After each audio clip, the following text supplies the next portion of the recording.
Olá, boa noite. O governo federal publica decreto que detalha o bloqueio de 5 bilhões e meio de reais no orçamento. Pastas da educação e cidade são as mais atingidas. Exército abre investigação sobre possível uso de viaturas por militares na trama golpista do fim de 2022. E você vai ver ainda. Amanhã é dia de conscientização sobre HIV. O Rede TV News mostra que, no Brasil, 95% das pessoas em tratamento não transmitem mais o vírus. Em São Paulo, os casos de pessoas contaminadas vêm caindo há 7 anos. Em São Roque, interior de São Paulo, acontece o primeiro encontro de veículos antigos do Sudeste, com a exibição de carros raros e muito charmosos. O governo federal publicou no Diário Oficial da União de hoje um decreto que detalha quais ministérios vão ser atingidos pelo bloqueio de 5 bilhões e 500 milhões de reais. Serão 21 pastas do governo federal que vão ficar com recursos indisponíveis para uso. Pelo decreto, os 5 ministérios mais atingidos serão o da Educação, que ficou com mais de 1,5 bilhão de reais retidos, das cidades, que também sofreu um bloqueio bilionário. Já o Ministério dos Transportes teve 956 milhões de reais bloqueados pela Casa Civil.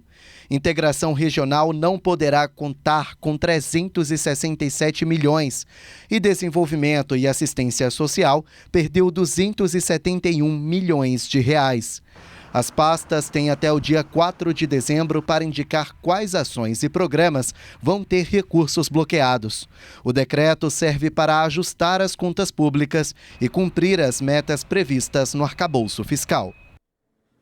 E a Casa Civil anunciou o desbloqueio no orçamento de 1 bilhão e 700 milhões de reais. A medida vai ajudar a aliviar as contas públicas até o fim do ano. A liberação desse valor só foi possível porque uma medida editada pelo governo adiou o repasse dos recursos da Lei Aldir Blanc, que incentiva o investimento no setor cultural desde o início da pandemia.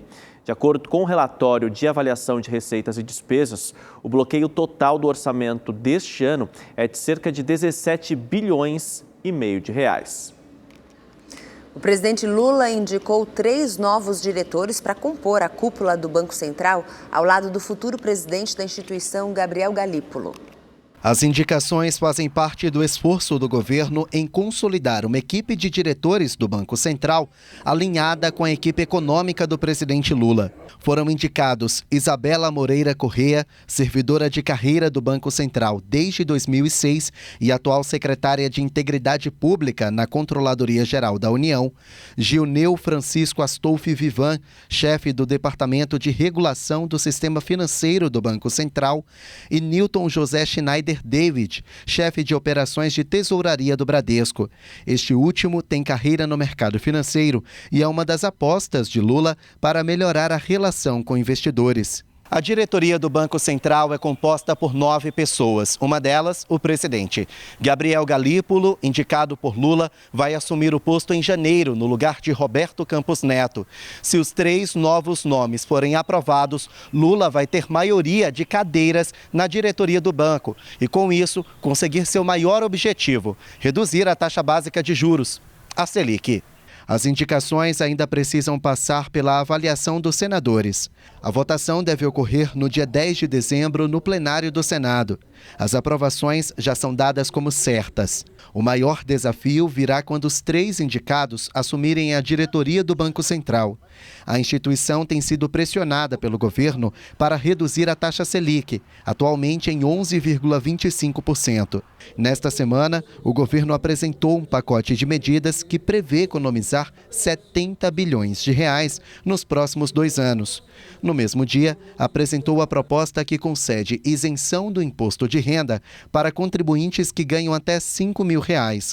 O mercado financeiro não concordou e o dólar bateu o patamar de R$ 6, o maior da história. Segundo este economista, por causa disso, a tendência é que o Banco Central eleve, de novo, a taxa Selic. A gente tem uma economia que está superaquecida. O índice de desemprego é um dos menores da história, da série histórica. A gente tem um governo que gasta mais do que deveria, isso impulsiona a demanda agregada, então você tem pressões inflacionárias do governo, você tem uma dificuldade de produzir o suficiente para essa economia que está crescendo mais rápido do que devia. Você tem uma incerteza com relação ao Banco Central, a gente tem uma troca de condução do Banco Central. Então a minha sensação é que o Banco Central deve responder de uma forma bem conservadora e subir os juros. E o Exército abriu uma investigação interna sobre o possível uso de viaturas por militares na trama golpista elaborada no fim de 2022. As suspeitas foram levantadas pela Polícia Federal. As viaturas pertenciam aos batalhões de Goiânia e, de acordo com a PF, o plano era matar autoridades com o uso de armamentos exclusivos do Exército. A investigação é conduzida pelo Comando de Operações Especiais. Todos os batalhões subordinados são alvos da operação. No programa Pode Cá Liberados, deste domingo, Jorge Cajuru e Leila Barros conversam com o senador Humberto Costa. Na entrevista, o senador fala sobre a responsabilidade do ex-presidente Jair Bolsonaro na tentativa de golpe do dia 8 de janeiro. O que nós temos agora é apenas a comprovação. Todos nós, por intuição, pelo que nós víamos, pelas palavras e ações de quem estava ao lado do ex-presidente, tínhamos já uma convicção formada de que ele não só tinha conhecimento de tudo isso, como era um ator importante para a consecução desse objetivo. E o que nós temos hoje são as provas incontestáveis, por meio de áudios, de mensagens, de que realmente o presidente Bolsonaro era, na verdade, o grande líder desse processo de ataque ao Estado de Direito no nosso país. Não é? Não há recordação no Brasil, que já viveu golpes de Estado, de algo que seria tão brutal como esse que foi planejado. Morte. Não é? Seria, sem dúvida, um golpe sanguinário, começando com o chamado magnicídio, o assassinato do presidente da República. Eu acho que não há outro caminho a não ser a condenação e, em vários desses casos, a própria prisão das pessoas. Se for comprovado, como está dito hoje, que ele era executor, que ele era inspirador, que ele era planejador do golpe, o que é que se vai fazer a não ser aplicar a lei? E a lei prevê, entre outras coisas, prisão.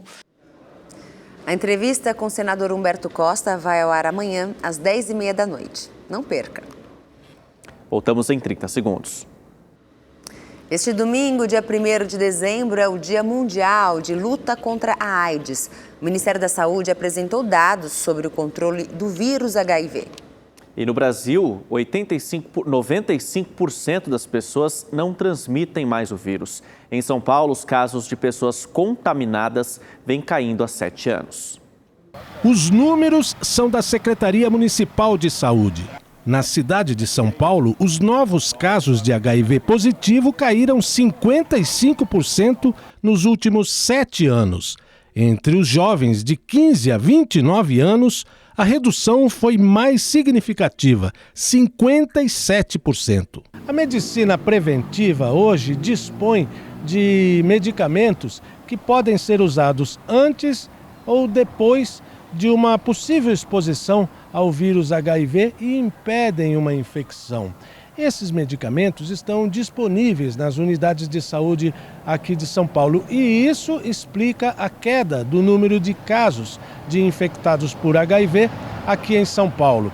Além disso, tem os antirretrovirais, que impedem a multiplicação do vírus no organismo e evitam o enfraquecimento do sistema imunológico. Que uma pessoa que inicia o tratamento logo, num curto período de tempo, ela chega a uma condição de saúde que nós chamamos de indetectável. Ou seja, uma pessoa que, se fizer um exame, o vírus não se detecta mais. É uma quantidade tão pequenininha de vírus que você não consegue identificar na corrente sanguínea. Portadores do vírus, John e David, levam a experiência para outras pessoas. Em vez de se esconder, ele decidiu contar numa rede social que estava com o vírus. Que eu ainda senti que eu poderia acrescentar em alguma coisa, em alguma questão, principalmente as pessoas que não querem falar com ninguém, mas querem ser ouvidas e querem ser representadas de uma certa forma, sabe? David está com o vírus há 7 anos. Ele criou páginas, organizou grupos e promove encontro dessas pessoas em comunidades como Heliópolis, maior favela de São Paulo. E hoje eu trabalho entregando o resultado do diagnóstico positivo ou negativo. E eu posso ser esse abraço para muito mais gente. Eu, uma pessoa vivendo com HIV, posso ser esse abraço das pessoas que acabam de descobrir ali. O tratamento evoluiu muito, o Brasil tem as principais medicações disponíveis no SUS há muitos anos já, ou seja, as pessoas fazem diagnóstico, tomam remédio e a vida continua, as pessoas continuam tendo sonhos, desejos, trabalho, vida sexual. Tô bem, vivendo como qualquer outra pessoa, né, pagando boleto, lavando louça, indo trabalhar e tô feliz. Nesse fim de semana acontece o primeiro encontro de veículos antigos do Sudeste na cidade de São Roque, no interior de São Paulo.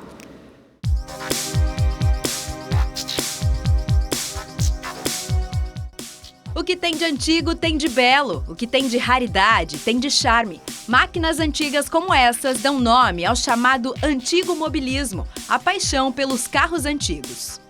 Esse amor reuniu na pista de kart do Complexo Dream Car, em São Roque, no interior de São Paulo, modelos raros para celebrar o primeiro ano do maior polo de entretenimento de carros antigos do país. Tem vários carros importantes, interessantes. Nós temos aqui um Dodge Daytona, que é o único no Brasil, um Superbird, que só tem 2 no Brasil. Nós temos aqui mais ou menos umas 10 Ferraris antigas. Ele marca a importância do antigo mobilismo nessa era atual, que resgata valores tradicionais, design, beleza, bons tempos, né? Você entra num carro antigo, você sente numa viagem no tempo, né? Eu sempre digo que o antigo mobilismo é a arte de trazer sorrisos para os rostos das pessoas. Nesse fim de semana, colecionadores, expositores e amantes de carros antigos puderam apreciar cerca de 200 modelos que marcaram gerações e histórias. Os karts deram lugar ao antigo mobilismo. Na pista, os fãs das 4 rodas encontram modelos para todos os gostos, desde veículos importados como essa Porsche, até o queridinho dos brasileiros, o famoso Fusquinha.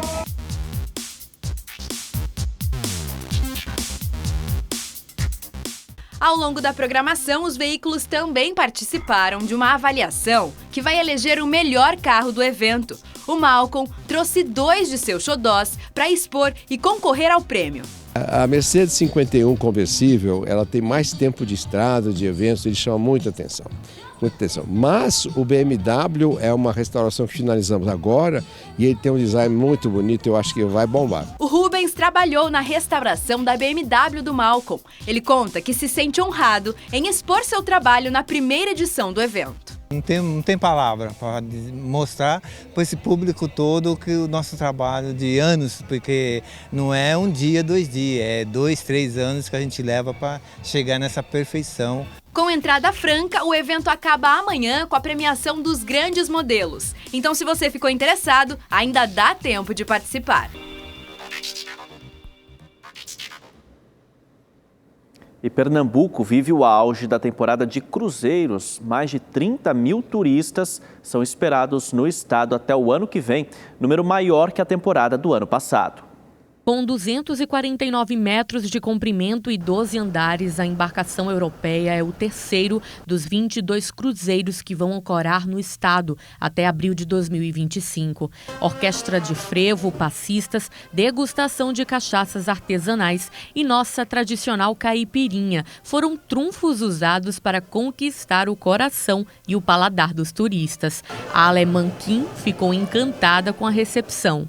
Essa chegada foi simplesmente fantástica. A música, as bebidas, nós nunca vimos algo assim antes. O navio chega ao Recife com mais de 2.600 turistas vindos da Espanha. A expectativa é de que o número de passageiros circulando pelo porto supere a marca dos 30 mil registrada no ano passado. O terminal foi reformado, foi pintado, ele está sendo uma melhoria nos banheiros, ele está bem apto agora para receber todos esses turistas. Guias turísticos e taxistas locais também estão prontos para a temporada.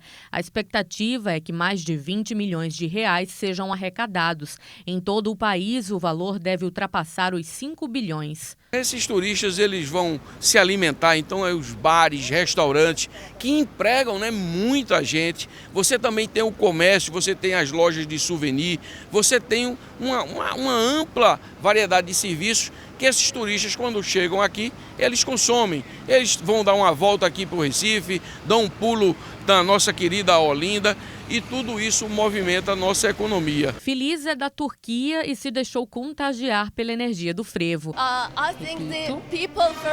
Eu acho que as pessoas, talvez o clima, porque na Turquia é inverno e aqui é verão. Eu acho que vocês são um povo muito gentil. You're very kind people.